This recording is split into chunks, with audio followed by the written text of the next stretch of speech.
Zero population is the answer, my friend. Exactly. They actually are wrong more than they are right. Why are people turning to these intellectuals? Because the church isn't doing its job.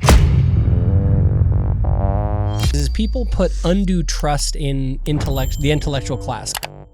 Here, would you classify Christ as an intellectual in that his ideas around us all being children of God undermined that idea from Plato and Aristotle? If we say marketplace of ideas, well, that's this show is. I still don't know who an intellectual is.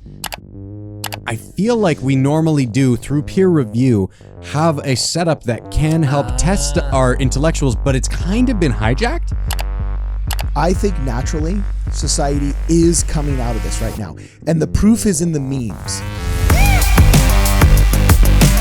Welcome, ladies and gentlemen, back to Ward Radio. I am your host, Cardinellis, and today I'm joined in the studio by Kwaku L. Brad Whitbeck, and back by popular demand, Jacob Handsome. And he's so popular because he has middle-of-the-road, uncontroversial opinions, such as why intellectuals are not smart and Jacob Handsome hates them, ... and they're bad for society. Yeah.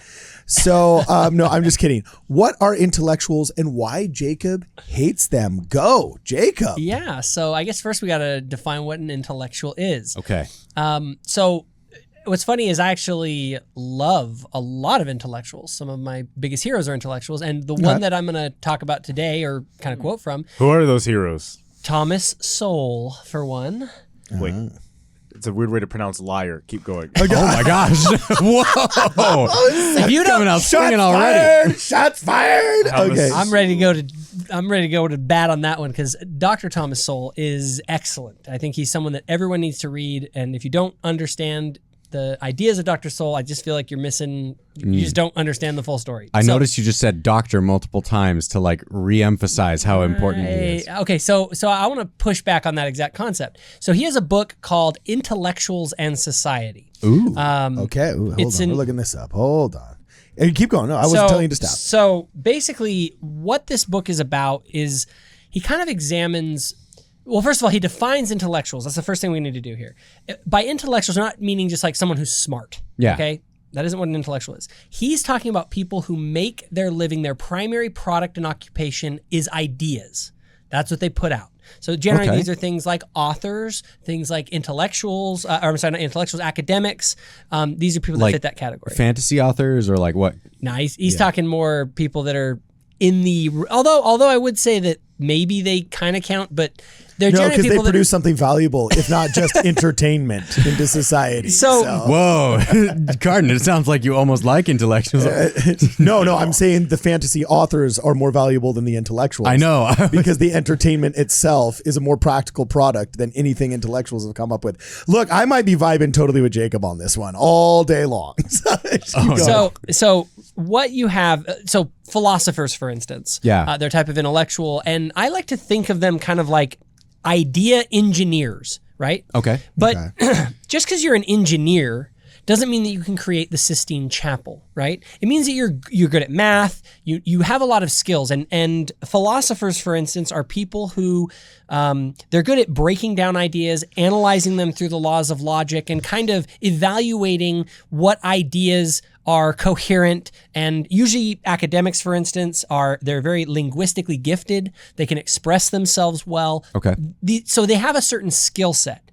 But just because you have a skill set and you're intelligent doesn't mean that you are wise, right? Okay. There's a distinction between intellect and wisdom. And what is it? I'm hearing an echo of scripture here with, I was going to say, the learned think they are wise, right? Ooh. But they're only wise if they hearken unto the enticings of the Holy Spirit. I botched the second half of that scripture. No, but you're really, really close. Yeah. Okay, cool. Yeah, awesome. So Dr. Sowell in his book talks about this. He even says, and I'll just read it. He says, wisdom is the rarest quality of all. The ability to combine intellect, knowledge, experience, and judgment in a way to produce a coherent understanding, right?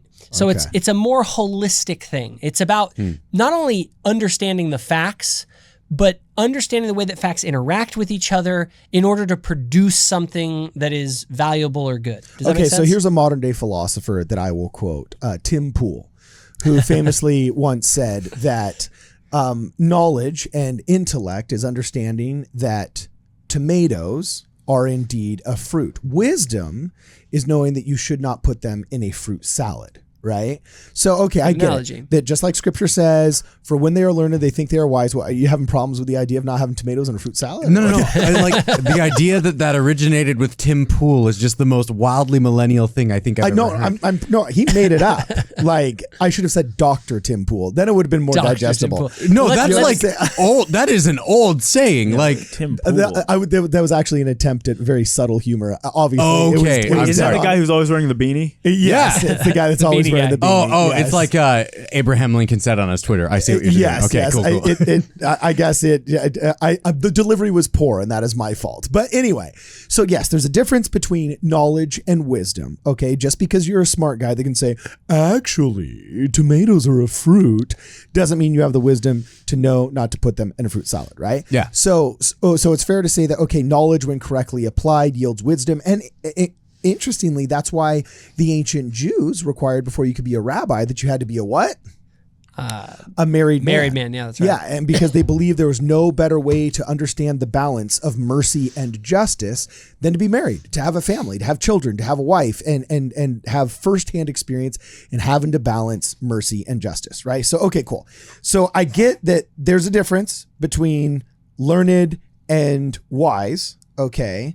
How is this affecting us? Because to me, like, I feel we are like in a bad spot as a society.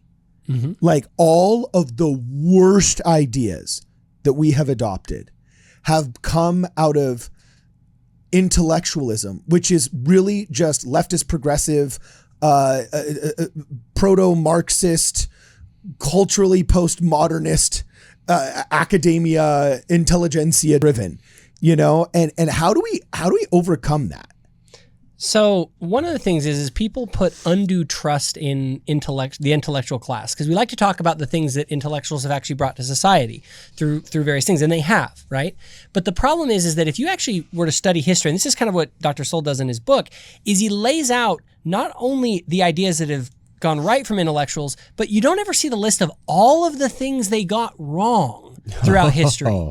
Yeah. And I'm telling you, that list is way bigger. So a list. Okay, I'm down with a list of intellectuals. Yes. Oh, no. You're saying labor camps are the moderate position. Okay, cool. Here. Keep going. No. But before you dive in, though, when you're saying that, here's a list of all things intellectuals got wrong, are you talking about intellectuals from one specific school of thought? Yeah. Because if you're just saying all intellectuals, well, that's just like saying, you know, a lot of Sagittariuses have done, like, it's too... Or even all architects, therefore, let's stop making buildings, right? Right. So, like... Yeah, we don't want to go too far with it, obviously. But the idea is that you have to, if you actually study intellectual history, you will find that some of, if not the worst ideas and greatest human tragedies have been perpetuated because of really bad ideas that intellectuals thought were great. Okay, but who are they? There's a wide variety of them. We could go Karl Marx, Adolf Hitler. So we're talking like political intellectuals. Yeah, well, when they begin to implement these ideas into society, well, Foucault, especially. Derrida, all the postmodernists. I mean, everybody that's transing their kids right now is doing it because of intelligentsia-driven. So you're saying Plato, for instance, and Aristotle both believe that there are inferior and superior humans, and that nature's natural order and justice requires that the superior rule over the inferior. And guess what? There are thousands of years of history where that was just the normal, understood ideas of these intellectuals. The intellectual class has an enormous amount of power to influence the culture. So would you, in the conversation we're having here, would you classify Christ as an intellectual in that his ideas around us all being children of God undermined that idea from Plato and Aristotle? Christ absolutely, he fits into the category of an intellectual in a certain sense, and that he dealt in the realm of ideas, but his sort of ideas that he brought to the world weren't done specifically sort of through the classical philosophical process. It was through revelation. It seems to me that like we've got a huge problem right now. The worst ideas, and by the way, this is bipartisan. Bill Maher is saying this right now on late night TV. okay, that the worst ideas that are getting enacted in our society right now are all coming out of academia, which is synonymous with intellectualism, right? Well, and so how do we disabuse ourselves of this I don't know what it is about the intellectual, like how they've been able to dazzle the world and just believing that everything they say is good. Like, I still don't know who an intellectual is. they are people, as I defined earlier, Thomas Sowell talks about it as people whose primary product is ideas. Okay? The thing, like, if you're a plumber, you produce like pipes in houses that are running the hot water, right? If you're a football coach, your product is to produce victories on the football field. If you are a writer, an academic writer, you're producing papers and books, and that's your product. It's the ideas. Okay, so I want to finish my thought here. So you say, okay, so we've got a problem in society, especially in our church. Uniquely in our church, there's a huge problem. All of the biggest anti-Mormons are doing it under the false guises of therapy and intellectual thought, okay? And so sorry, not under the guises. That was grammatically incorrect. I should say under the auspices or the guise of therapy or intellectual thought, right? Now you say, okay, well, couldn't we have considered Jesus an intellectual? Yeah, it seems to me that the only way to fight intellectualism is not by becoming a Luddite and rejecting it, but you have to become not a troglodyte. You have to become an intellectual yourself. It seems like you can only fight fire with fire. So what are you literally saying? We need to fight intellectualism by all of us becoming intellectuals, getting our fake PhDs and our fake life coaching licenses and starting anti-Mormon stories? We don't have a good way of vetting. The problem is people put an innate trust in somebody who has certain credentials.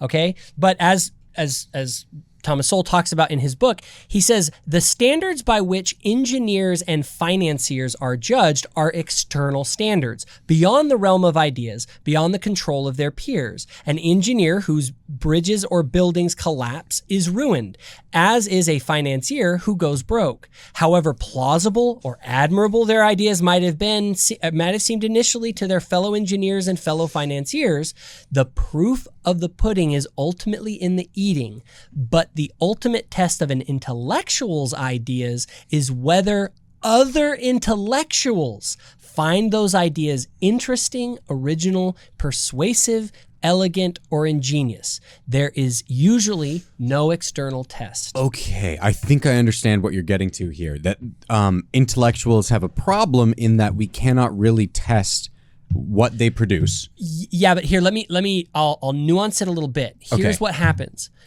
It's that because they hold the credential, like I'll use the example of the population bomb, okay? Big intellectual, Paul Ehrlich, it was a big thing. Everyone's like, the world's overpopulated. By the 70s, we're going to have these massive Zero families. population is the answer, my friend. Exactly. Oh, so dear. this was a big thing. Saturday's Warrior. And people believed it. Well, guess what? He was wrong. Not only was he wrong, he was spectacularly wrong. But yet, people still, even after he's been proved wrong, for some reason he still like has a job. He still wasn't stripped of any academic credentials. Now, I'm not saying we need to go out and like strip them of all their academic credentials, but the problem is that if you're a football coach who had really great ideas about your team and this great offensive strategy, and then you go and lose 6 seasons in a row every single time, we kind of are like, we don't listen to you anymore. That doesn't happen with the intellectual class. Because once you have that doctor by your name, you just walk into a room and it's like, well, Brad, you're talk, and then genius. I think it's kind of happening. Brad, what were you thinking first? I think there's a fascinating example in something that's going on here, because I think maybe things used to be more that way, that like you could disagree with people and then end up getting rid of bad ideas.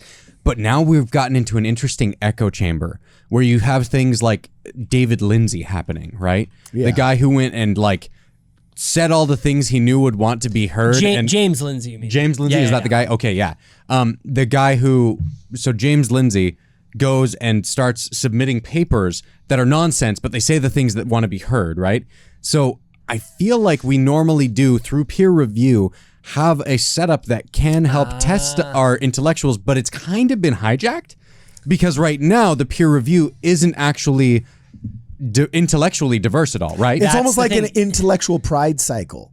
Like, it's good when it's given us the Renaissance in physics and Newtonian mechanics, and we're all being able to verify through peer review and all of our ideas. But then it gets corrupt when all of a sudden academics start believing their own press too much, and then believing good ideas like that new thing, as Apostle Paul said in his epistles, and just liking ideas because they're eloquent or they're fun or they're popular or whatever. And it results in really destructive ideas. And I would just chime in, Jacob, that I think naturally society is coming out of this right now. And the proof is in the memes.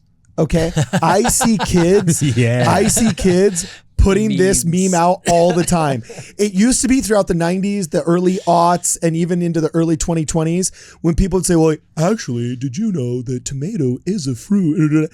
Now that whole class of people that used to snobbishly look down from their term papers and their blogs at all of the little people and the non-progressive leftists would always start their sentences with actually. That was like literally the signal word of the American intellectual. Now they're literally just a meme, So can I make a quick comment on peer review? Yes. So if I have a paper that's written by Breitbart, and then I send it over to Fox News for a peer review, obviously we can see there's a problem here. It's kind of like these guys are all on your team.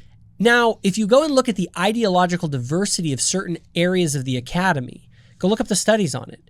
They're incredibly biased, but here's what's wild. Go into certain departments, it gets worse, and then go into certain areas of the country, like, for instance, within the Ivy League schools. Yeah. Go into a sociology department within the Ivy League schools and tell me that you have a diverse peer review for sociology stuff. No way. No way. Which means you can't, tell me there is no trust. There is no peer I review. think there's a couple holes in this, but What are they?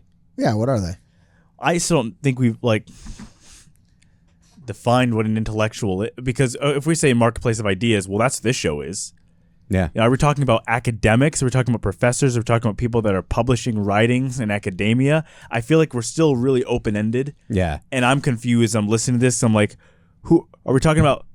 Like podcasters or pundits or like podcasters, pundits, newscasters. If your primary thing that you're putting out is your ideas to influence people in society and what people think, you are engaging in if that is what you do as a profession, for instance, you are part of the intellectual. So what do we need? Like an intellectual credit score? You know what I'm saying? Hey. Like, do we all just look at each other? Well, here's okay. So let me just. This is a really important point. That's better than a list. Now you won't be able to get a loan. The question- we need a social credit score, but like an intellectual credit score. If you were to take the ideas of intellectuals throughout history, and you were to just take a bet, was it a good idea or was it a bad idea? Did it turn out to be true or did it turn out to be false? You will find that they actually are wrong more than they are right. Which, do people act like that with intellectuals? No, they assume they must be right because they are whatever PhDs. But who is they? Again, like who is they? It sounds to me almost like you're saying that this is more aimed at academics and maybe kind of like the trust the science crowd. Is that who it's I would say aimed at more, or what? And I think we could boil it down to credentialed intellectuals. If we could just if we start do that. with credentialed academics who have leveraged their big brainness in a society that was too busy out making patents and building buildings, that they trusted the young minds of their college kids to these academics who have, instead of teaching them new ideas, taught them only one idea, social Marxism, right? And then produced an entire generation of incompetent troglodyte lemmings who just go out to become leftist activists instead of go out to become new builders of buildings and new teachers and new first responders and so on and so forth. If we could just boil it down to bad academics, I think that would be an advancement in the conversation, just because you bring up a really good point, Jacob, that if an academic institution starts publishing all kinds of like culturally Marxist things that just lead to really, really bad movements and violence, like the mostly peaceful protests during the BLM riots, and everybody that's transing their kids doing these just horrible, permanently damaging things to their own children under the auspices of intellectualism from Dr. Money and Derrida and Foucault and so on and so forth. Like we need to normalize this idea that there is a report card for academics, you know, just like there's a report card for engineers. If your bridge fails, you're fired. If you're a soccer coach and your team keeps on losing, you're fired. Like, what is the societal mechanism for us saying formally, okay, this idea has been bad. All you intellectuals that thought of the Tuskegee vaccine experiment, that, oh, we can just use black people as placebo effect test subjects to see if the syphilis cure is out there. You know, really bad idea. We're not going to listen to you anymore. There is no real mechanism for that. Yeah. And that's one of the dangers of credentialism. And any of these ideas, the ideas need to be looked at what they actually produce. That's why I always recommend that everyone go and read Thomas Sowell's, this particular book, Intellectuals in Society, because that's what he does. He goes through all these ideas and you are just blown away by how much they get wrong. But I gotta pause though, because some of the best ideas have also been extrapolated and or understood and or put out there through the intellectual class. Yeah, because you can't throw the baby out with the bathwater. Yeah, like, don't be an anti-intellectual, but also don't be a blind follower of intellectualism, and think yourself, be a critical thinker, become, as you were talking about, an intellectual yourself. Okay, cool. Do you think we have correctly defined the they, Kwaku? Do you feel? Oh yeah, we've seen credentialed academics. Yeah, no, for sure. But yeah, that's where I was lost, because I was like, it's too much. But this makes a lot of sense. This is very interesting because again, I take solace. I jokingly, I say labor camps are the moderate position. Oh my gosh. That's a joke. I'm not joking. Yeah. I mean, I'm sorry. I am joking. But only a little bit. That was a joke. Anyway, I do take solace because I too, just as Bill Marcy has seen, I see some of the worst. Like, we literally offer up academic and intellectual slogans in defense of one of the most heinous industries God ever created. It's the big A industry. And everybody that defends it with slogans and sound bites made by these intellectuals, and the wool that has been pulled over the self-evident eyes of the public. 100 years ago, if you were to tell the citizenry of the United States of America what Planned Parenthood is, they would all be aghast, because it is self-evident that industry is a horrible, heinous mill of death. But it's no longer self-evident because the academia, and intellectuals have spoon-fed through the mechanism of a university education all of these bad intellectual slogans to such a degree that now 50% of the population views it not just as murder or at best a medical tragedy, but as an affirmative good. So here's my question with that. Yeah. Why are people turning to these intellectuals? Because the church isn't doing its job. Okay. Any other? No, like, honestly, I think that as people have lost trust in religion, exactly, that they then turn to say, okay, well, where is the truth out there? And the reality is that I'm not saying that the church always gets everything right. I'm not saying intellectuals do. I think we need to teach people how to think and understand things and to actually seek truth wherever it may be. And so what do you think the church should be doing differently, Cardin? I think we got lazy. I think the pride cycle kicked in post-war. In all of our wealth, our missionaries were kind of 50% missionaries of the gospel, but they're also kind of 50% missionaries of Americanism. We destroyed all of our economic competition. We destroyed all of our philosophical competition, literally bombed it out of existence, right? And so a lot of things in the church were on autopilot. We were growing because our birth rate was really high. So, we didn't have to worry about baptism so much. And we were growing because Americanism was growing. feeling post-war. The Cold War was giving us all kinds of alley-oops. Our missionaries were being welcomed into all these foreign countries. And those cute boys from California, Connecticut, and Utah, oh, they got something interesting to say about God. I believe in God because the world believed in God then. You know, the general rising tide, I shouldn't say rising tide, but the general tide of where the world was post-war gave a lot of alley-oops to religion, right? But now that tide has receded, we've realized how lazy we are. There's entire generations of people that don't know the scriptures. They don't know what their true meaning is on earth. They don't know what the vision is of the gospel. And because of that, when that water recedes, because the church wasn't doing its job instilling those values when the water level was high, they're in search for meaning. They're turning to intellectual ideas that are packaged in a hipper fashion. Like Dan McClellan's TikTok makes sense and is cool, especially in the absence of a good pro-church TikTok.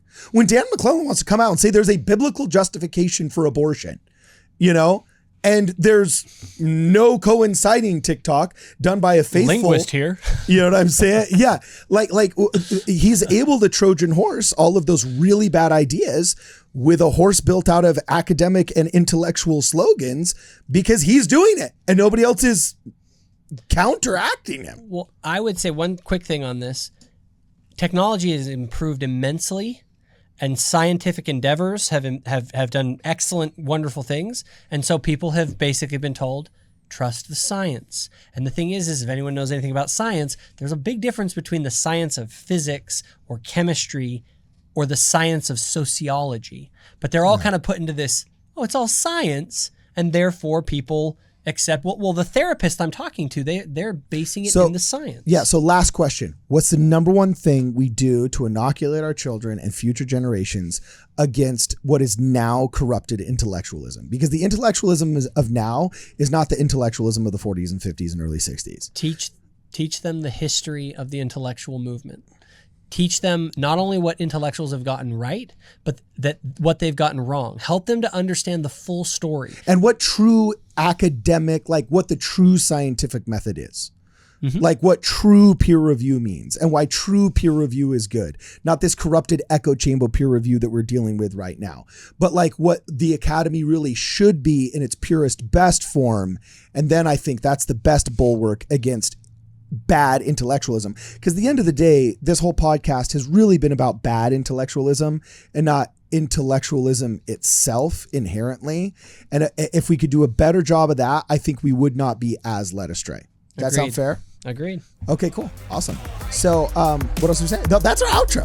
That's our outro. If you want to know more, check us out on wordradio.com. Right now, tell me who you are, get in the car. Right now, reach for the stars, I want it all. Right now. Hey guys, thanks for watching the video. Before you go, please make sure that you like the video, share it with your friends, and if you haven't subscribed yet, please let this be the video in which we earn your subscription and that you press the alert button so you're alerted to all of our fun live streams and standalone videos and community posts. Also, if you'd like to help us out, please consider joining the channel. Members get all kinds of cool perks and benefits. They get early access to a lot of our videos and special emoticons and emojis during our live streams and preferential treatment there. It's a lot of fun. Speaking of a lot of fun, we have a super cool Discord.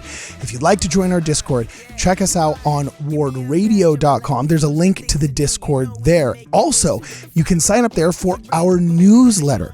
Our newsletter is a lot of fun, and you can put your email address in there. And if you'd like to contribute to the program, please consider looking us up on Venmo or on the Cash App. We're on both of those platforms. Also, if you just want to keep watching more content right about here and probably right about here are going to be some more videos. Please check those out. And as always, for this and more, please make sure that you look us up and check us out at wardradio.com. This is what it's like to be one of the best. Moving to the beat, feel the song in my chest. Yeah, you know we turning up, never settling for less.